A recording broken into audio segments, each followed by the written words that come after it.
Talk today is positive attitude for a healthy mind.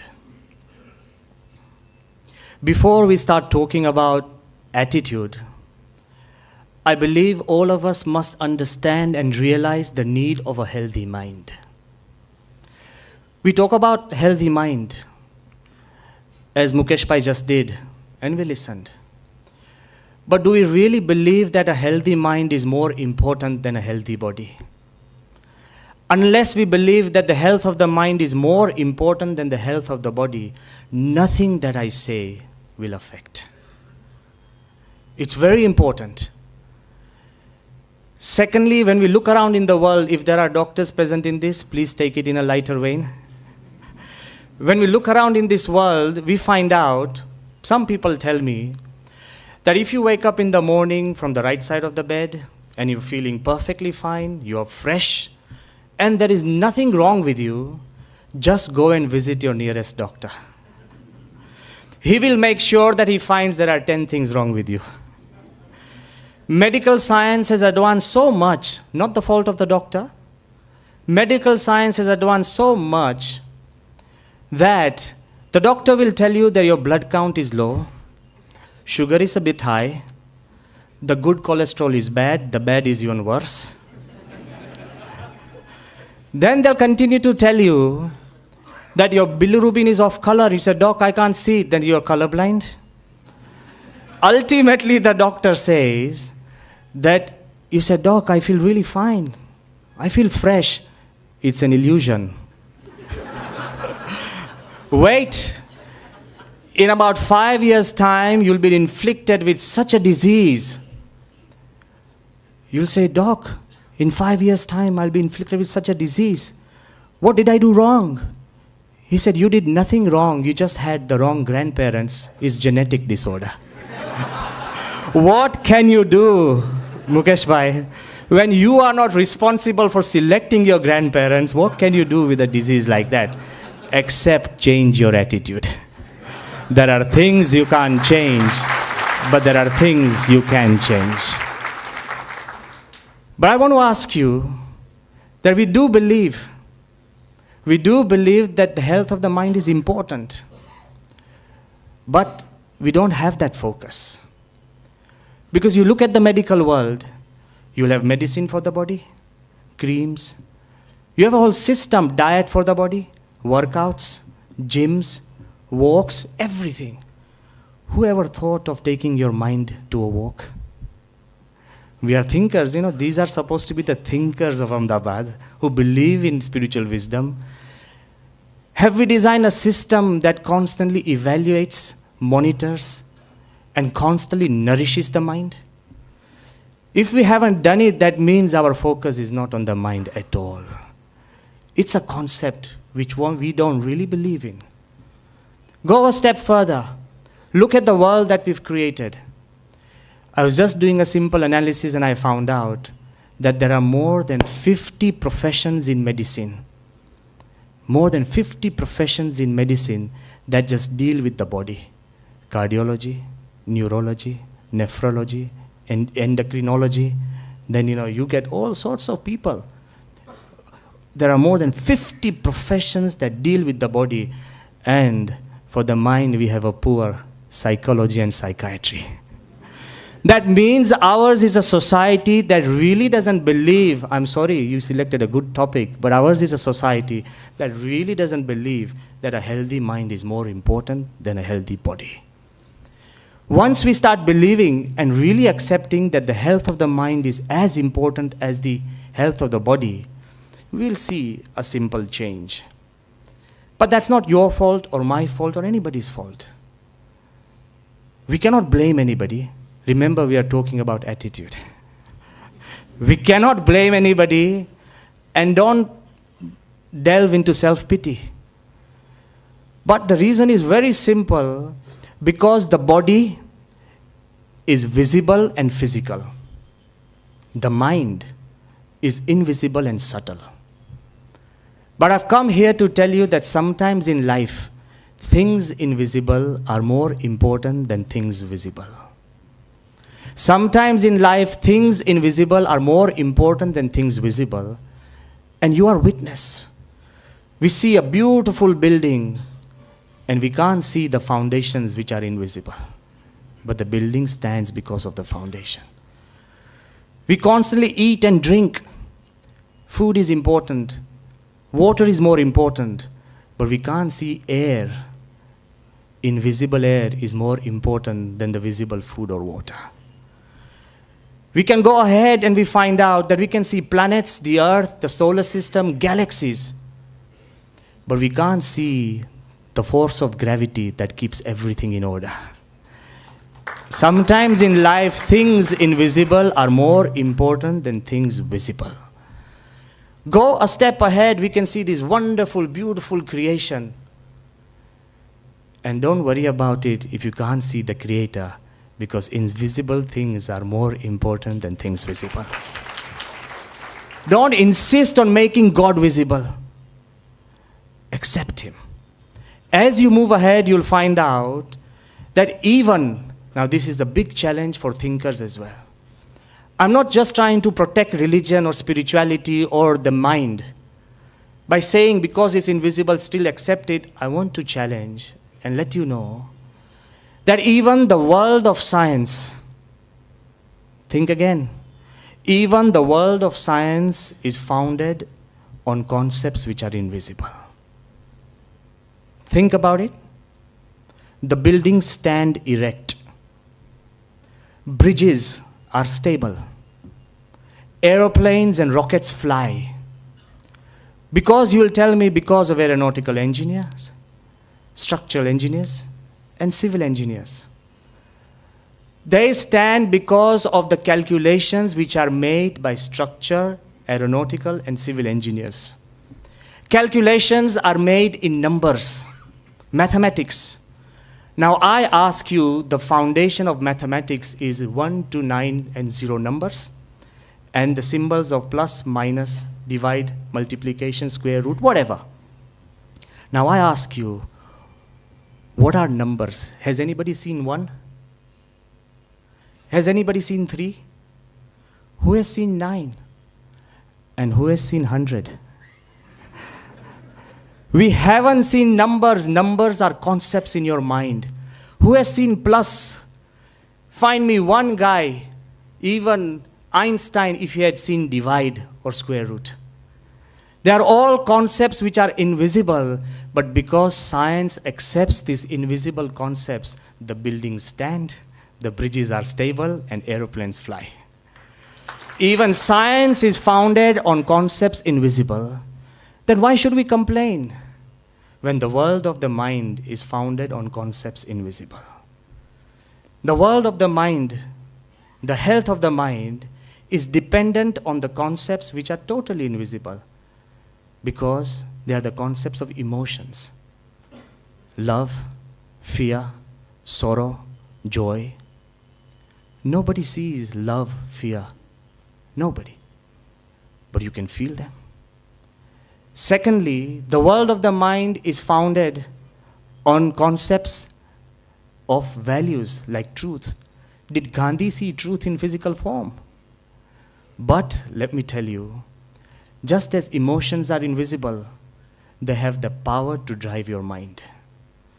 Just as values are invisible, they have the power to drive humanity.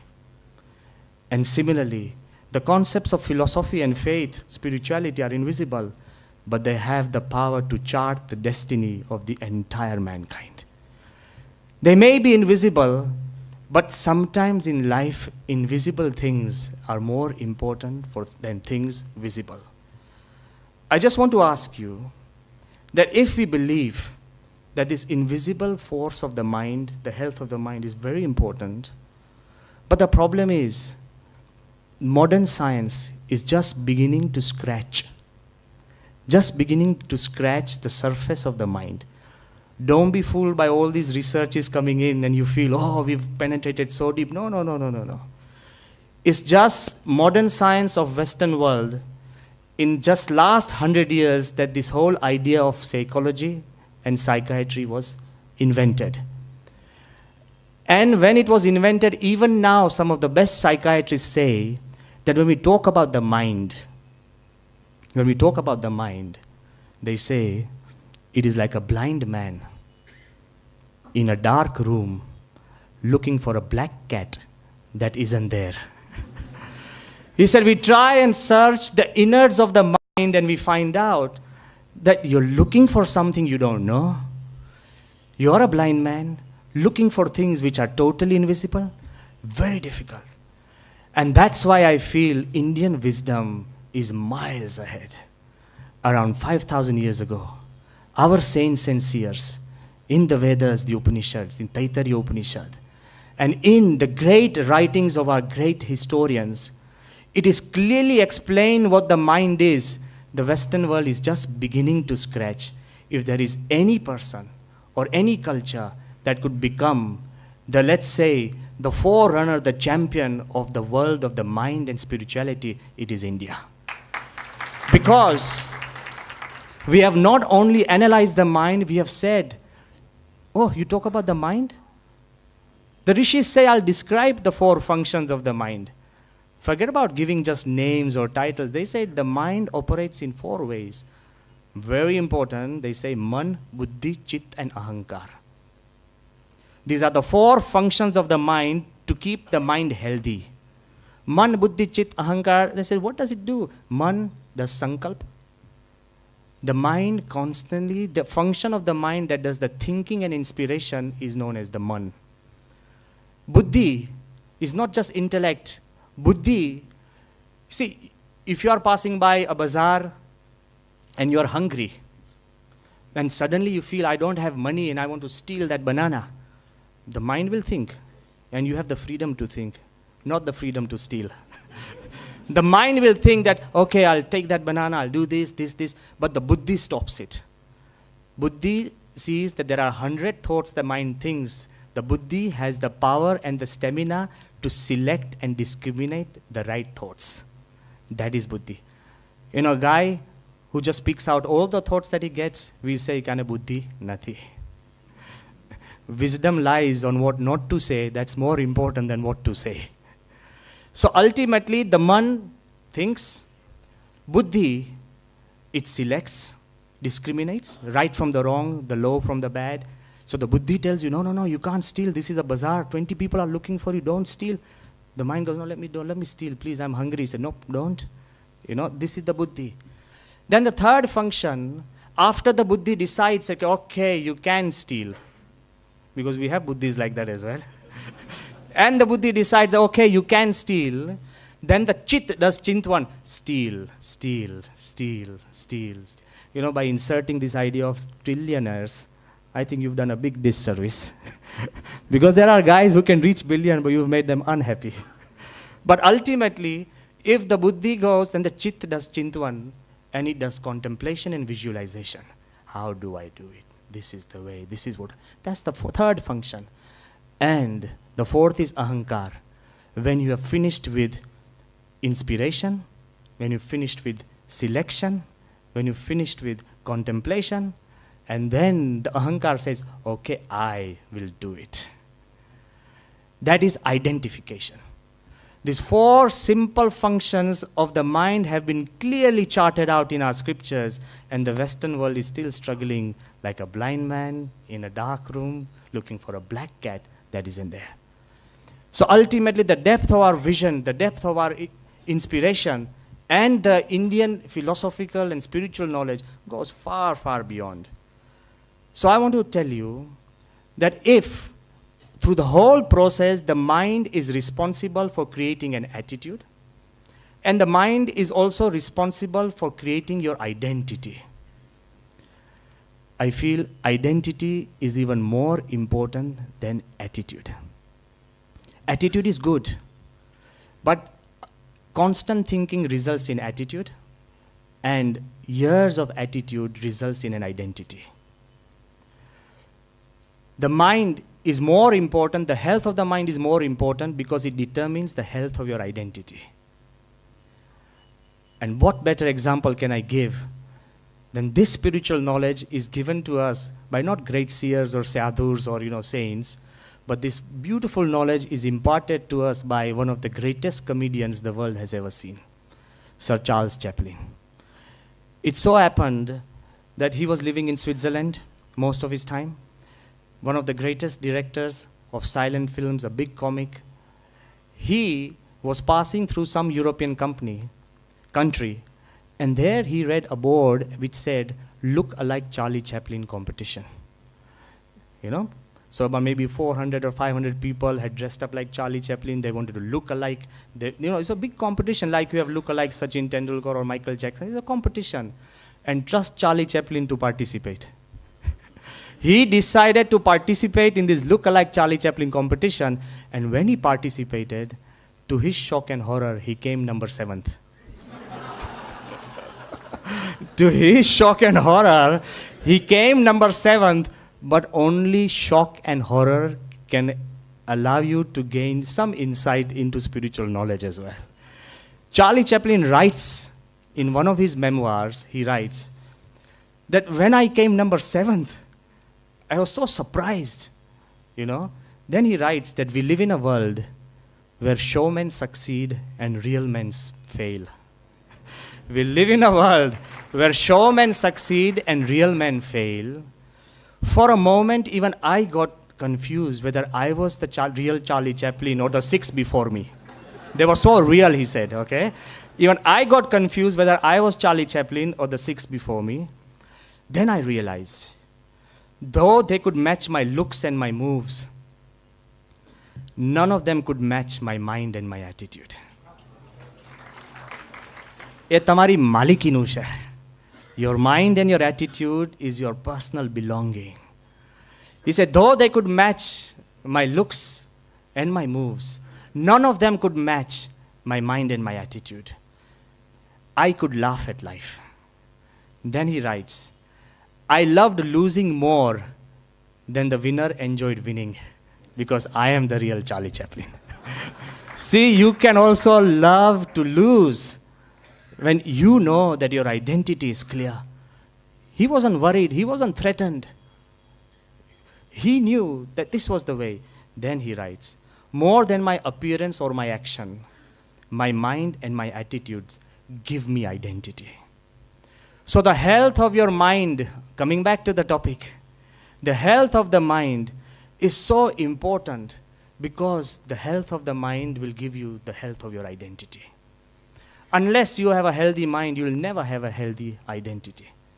And this is more important, because I leave you as judges. You decide whether you agree with me or not.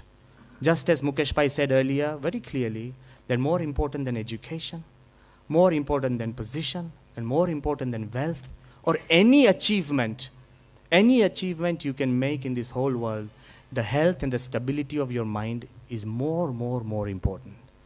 I'll give you an example, very simple. Just imagine that you are not well, and you complain about chest pains. And then you come to me and say, Swamiji, can you show me the best and the most trusted cardiothoracic doctor? I need to talk to him. I need to visit him. Think about it seriously. Then I said, who do you want? He said, I want the trusted, the best in name, and the person who is successful.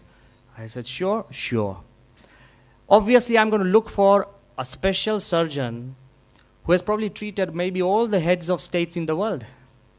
You want the most trusted? Okay, money is no problem, fine. So you have a doctor who has degrees stuck on his wall. So many n numbers of degrees. Not only that, he has operated on maybe 40 different heads of the state. So you have photographs.